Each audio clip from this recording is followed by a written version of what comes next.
OPC's independence. If next year we must first look at each entity to see what they are proposing in their budgets, it will be highly chaotic and confusing. How does one serve three masters at the same time?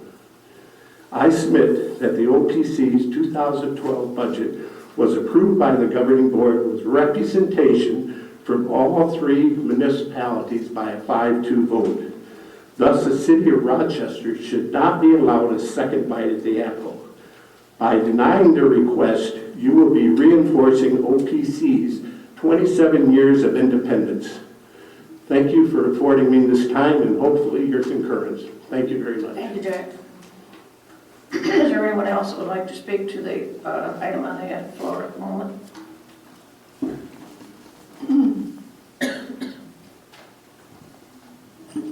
Rich Bosper, 3579 Briarbrook Lane, Precinct 5. I think he had more than 3 minutes. He did, you're right. I'm sorry, I forgot to set the timer. I won't set it for you either, how's that? That's all right. Mine's real quick. City of Rochester is correct in maintaining a conservative approach towards the OPC budget. Since this is a shared tri-city area, I believe it is appropriate that all three cities, Rochester, Rochester Hills, and Oakland Township, review and also approve the budget itself. Because if that is wrong, then there needs to be some changes made after this time period. But the city of Rochester is correct in maintaining a conservative approach towards the OPC budget. Thank you. Thank you, Rich. Anyone else? Board? This is, reading about this, and this obviously all kind of popped up pretty quickly, so I've been trying to keep up with what's going on. And I read the mayor of Rochester, pro tem Cuthbertson, I think is his name. Well, he's pro tem mayor now, but Yeah. Culbertson. Is that, and in talking to Joan, who's a representative, one of the representatives to the OPC board, is the overall budget was less than it was the prior year, is the bottom line. And yet if I read his editorial, there's $150,000 in increases. Well, that simply is not correct. So you've got to deal with the facts. Are they using more money? No, they're using, less money from my understanding of the situation. The other thing is this is a representative form of government. We have representatives for OPC. Agnes is our other representative, she's in the audience tonight. I know. The thing is, there was a vote. It was a 5-2 vote. The two dissenters were Rochester, which, by the way, contributes the least to the OPC. It's about 10%. I've got to say, one or two things are wrong. Either we've got the wrong people that we've appointed, and they're making the wrong decisions. And two, if that's the case, then we need to change those people. But to micromanage and to override that 5-2 vote, I think is really undemocratic. I'm against it. Thank you, Mark. And Sharon? Yeah, I have to agree with him. I don't understand how they would think that I could follow what they do on a daily basis as far as functioning for the OPC. So how can we re-vote on that? Thank you, Sharon. Mike? I don't see any precedent for changing our minds about this just because the minority contributor to the OPC thinks otherwise. That simply doesn't make sense. The majority rules in every situation, and the majority has already stated what they want to do. Thank you, Mike. Kathy? I totally agree that they've been appointed to govern the OPC, that they should have the right to do so. People who try to interact or interject their own opinions on stuff need to research it a little bit better, i.e. the Meals on Wheels situation. They're totally functioning to any opportunity that the Meals on Wheels can handle. They're taking in everybody that is out there available. Why add more to the budget when there's nobody else to increase it to? So I think they need to get their facts together and look into their the people that are governing the OPC and see that they are doing an excellent job. Thank you, Kathy. Would someone like to make a motion? Mark? Yes, I'd like to make a motion that we reject the alternative budget. Is that the motion? That would do it, Okay, yeah. that we reject the alternative From Rochester, City of from the Rochester. city of Rochester and stay with the original approved OPC budget. OPC budget.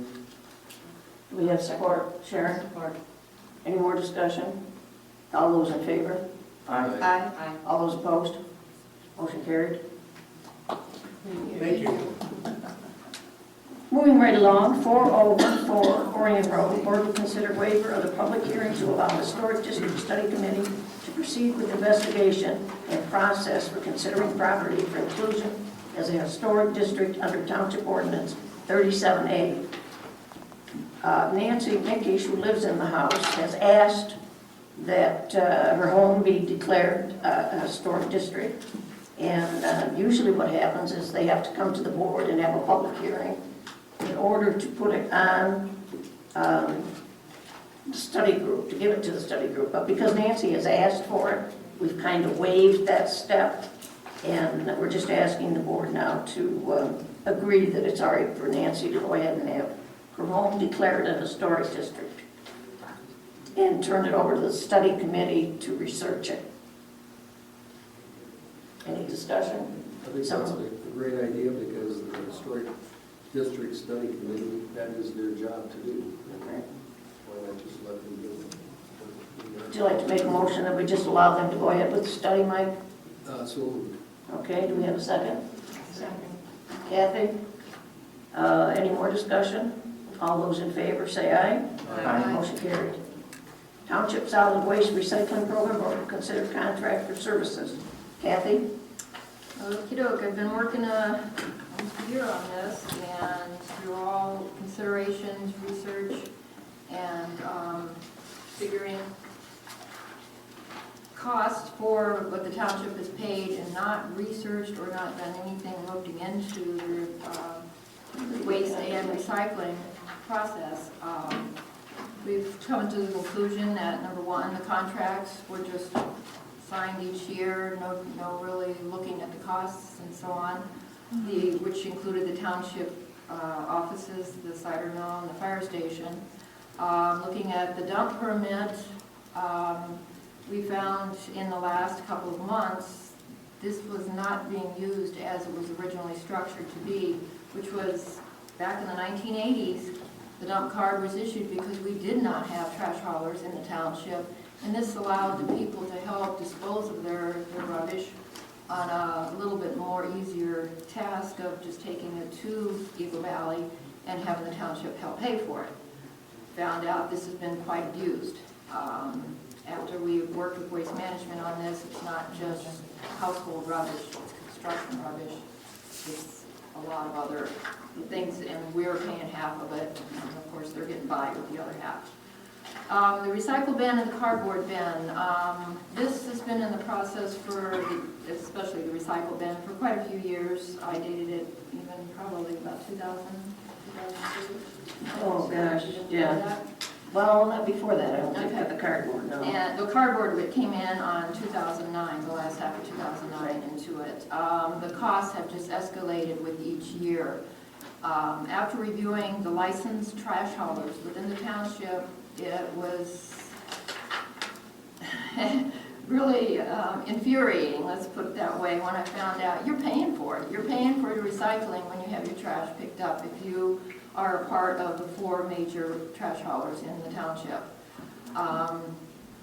If you call them, find out what size bin, all you have to do is put it out there. You can purchase your own bin, you can purchase a bin from them. They'll haul it away. It's no additional charge to you, but yet you're having the township pay for your recycling, and you're paying for it already twice. So looking into that, reviewing with Waste Management, they have come to a definite benefit for us that I'm putting together a flyer for the township stating which trash haulers do recycling that you're already paying for, to please set up with your trash hauler and do it on your own at your curbside. I think it's every other week with each of the trash haulers. The township is going to, in this sense, cut the cost for the recycling. We were paying a a total of $48,000 last year on recycling. Yeah, wow. When I added those figures up, I was absolutely shocked. The previous year was $39,000. So that's how much we've escalated in addition to adding that cardboard bin. Again, these are being abused. Since I started working with this and talking to people, they're dumping carpeting in the cardboard bins, people have told me. Things that don't belong in these recycle bins are being dumped, and we get weighed and have to pay for them. So again, this is what we've talked with Mace Management is if people get on board with your recycling at your curbside, we can, number one, probably cut that in half. And in doing so, we're looking at doing, effective January 1st, if we can get this into play, Waste Management is going to set up what's called a compactor truck for us once a month. If we need it starting at once a month, we may have to do it twice at the beginning until everybody gets on board with this. And they will, take all the recycling in this 4-hour period on a Saturday and haul it away, and we only get charged, no matter how much is in there, one fee. One fee. Drops our, if we do this once a month, it drops our cost from from a total of $48,000 for the, actually it's $40,000 for recycling down to $20,000. In half. If everybody gets on board with this, that's saving the township $20,000 in that respect.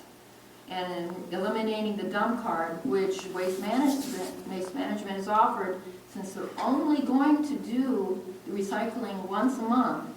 If you can't make that Saturday, you can take your recycling to Eagle Valley at no charge to the township or no charge to you and have it dumped that way. You still have to get a card from the township. It's gonna. But it'll be